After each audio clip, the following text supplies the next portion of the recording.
What's up, Obvious Gang? It's Captain Obvious, and welcome back to another wonderful Forza Horizon 5 video. And today we're going to be discussing all the new gameplay and footage that was shown in today's stream. We're also going to be looking at the cover cars and much more. What you're looking at in the background is the first 8 minutes of the game. I have the audio muted because there was some music that may or may not be copyrighted, so just muting it all together just gets rid of those problems. First off, we got a lovely Ford Bronco and on top of the Grand Caldera volcano. Before we get to the Baja Circuit, in this first 8 minutes we get a great view of the map. Again, I love when they do jumps like this, as it just gives you a very good perspective of the game and just the size of the map. I also wanted to point out that they're trying to go down a kind of younger vibe with the game, and the cars jumping out of the plane and the kind of Fortnite themed mini game. I know they're trying to get all of the audiences interested in the game. I kind of wish they kept it less childish. Here we are coming up on the Baja Circuit, gonna pause it right there. These are all cars that have been in Horizon 4 just being transferred over into the next game. This Baja Circuit looks absolutely fantastic, and I cannot wait to drive around here, maybe do a demolition derby type thing. And of course for Team Wars, looks absolutely fantastic. The next car being shown jumping out of the plane is the wonderful wide-body Corvette C8. I absolutely love this car. It's just amazing. We're gonna skip ahead so you can actually hear it.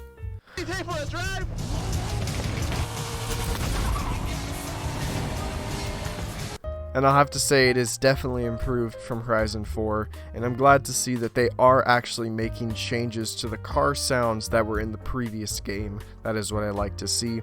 That was a Porsche Taycan, the all-electric sedan that was shown sliding across the screen. The Corvette C8 is then joined by a wide-body Evo 8, another new addition to the game. Also wanted to point out how good this game looks, especially on my end. My laptop has a 4K screen, so I have this bumped up to 4K on YouTube, and it just everything looks fantastic. They also did a really nice job on the dust storm. It looks really realistic, I'd have to say. You can't see anything 5 feet ahead of you, which basically that's all a dust storm is, all just orange and you can't see anything. And the next car that is to jump out of the plane is the Porsche Desert Flyer. We also have some nice flamingos, which are a good addition to the game.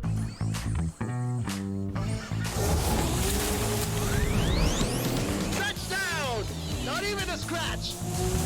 I doubt there was not a scratch. Another nice scene that they showed in this gameplay is this little town village. It looks, again, very well detailed.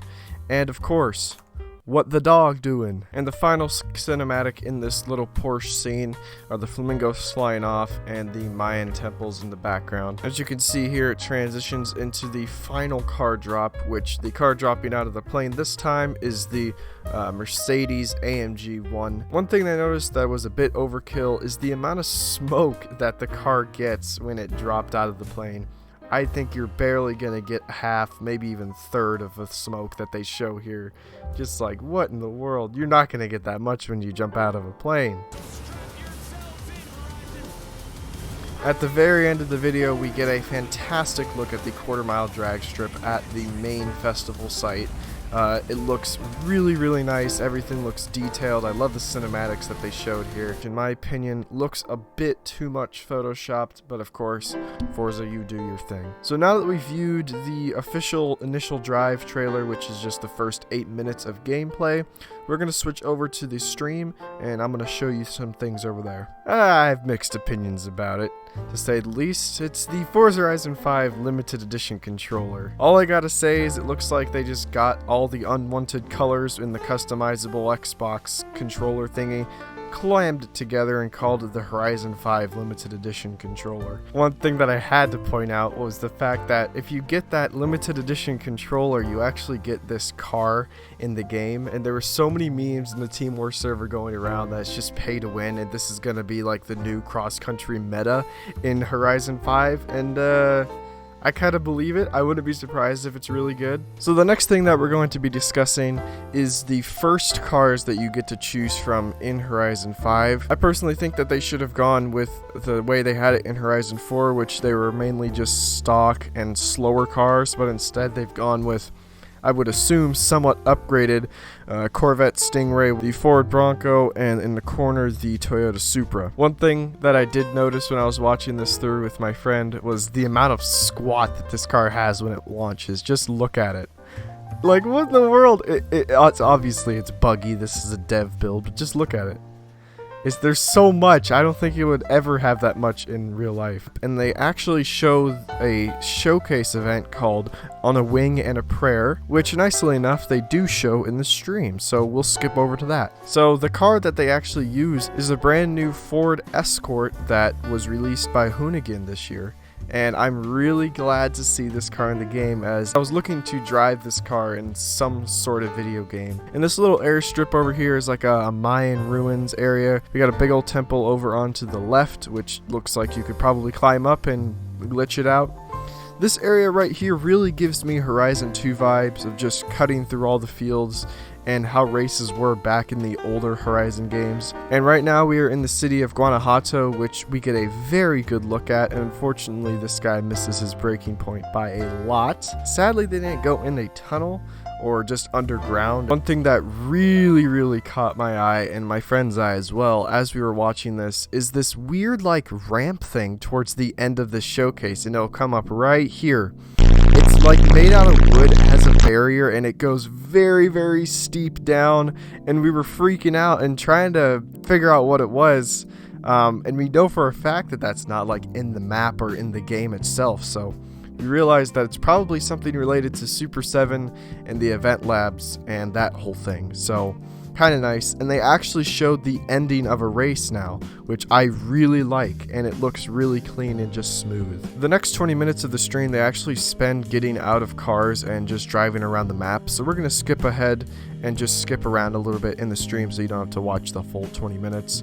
Right here we're in the Bronco in the Living Desert area. They show some of the story modes that are in the game. This one is called the Vocho, which they basically have to try to find a Volkswagen Beetle.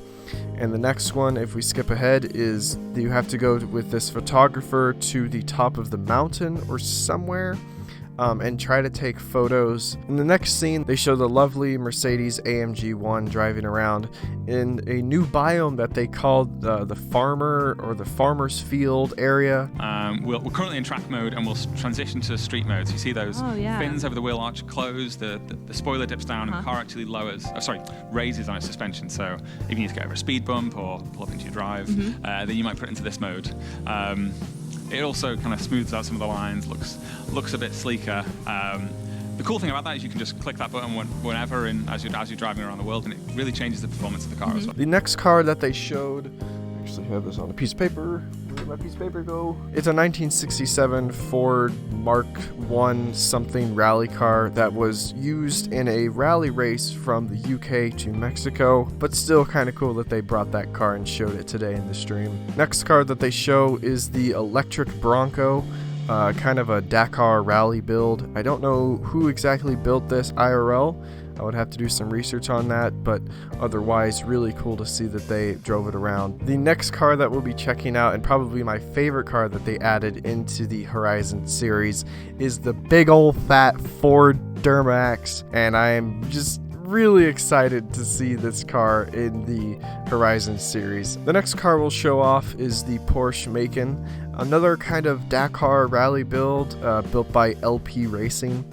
I don't know that much information about it other than that the audio noise was copied from the Lamborghini SUV. One very funny moment that I actually didn't see happen while I was in the stream, I was talking with my friend or doing something, was the fact that the AI actually fell off the bridge. I didn't know that the AI fell off the bridge. I saw that the person driving this Porsche actually jumped off the bridge. I didn't see the AI fall off before. This is the modern version of the go anywhere, endure everything. It's kind of funny. I never noticed that until now. Second to final car that they show is the Porsche Taycan Turbo S. I'm pretty sure I'm pronouncing that correctly. Like I said, it's an electric sedan. Another one of my favorite cars, IRL. I like the styling of it.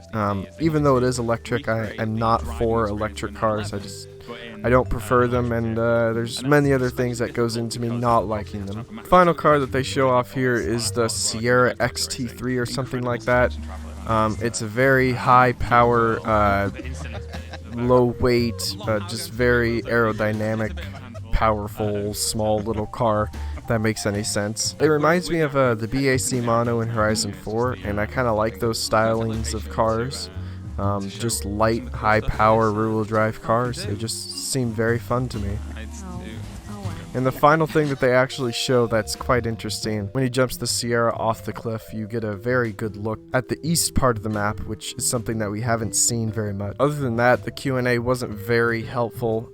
Nobody's really asked, like, is there online adventure, or is there online racing, or is the Event Labs and Super 7 combined? Can you make tracks anywhere you want? So hopefully somebody will ask that type of question soon and we'll actually get an answer from the devs themselves. I want to apologize for the lack of videos recently. I was sick for the past couple weeks. I did recently have my Xbox taken away. It was more of a break that my parents wanted to give, which I really prefer that I take a break for the past couple weeks. I definitely needed it. This is Captain Obvious signing off. Thank you so much for watching, and I'll see you guys in another video.